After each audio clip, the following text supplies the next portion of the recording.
নমস্কার বন্ধুরা, কেমন আছো সবাই? আশা করি সকলেই ভালো আছো। আবারও একটা নতুন ধাঁধার ভিডিও নিয়ে চলে এলাম। আমার ভিডিওতে তোমাদের সকলকে স্বাগত জানাই। আজকের ধাঁধা নাম্বার 2। শীতের শেষে রাজা এলো, মুড়িয়ে মাথা সাধু হলো। বলো তো বন্ধুরা, এই ধাঁধার উত্তর কি হবে? উত্তর দেওয়ার জন্য তোমাদের সময় শুরু হচ্ছে এখন।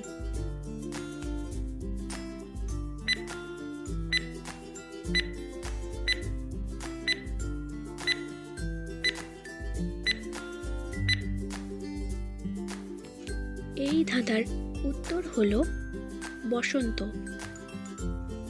কি বন্ধুরা, তোমরা কতজনের সঠিক উত্তর দিতে পেরেছিলে? অবশ্যই কমেন্ট করে জানাবে।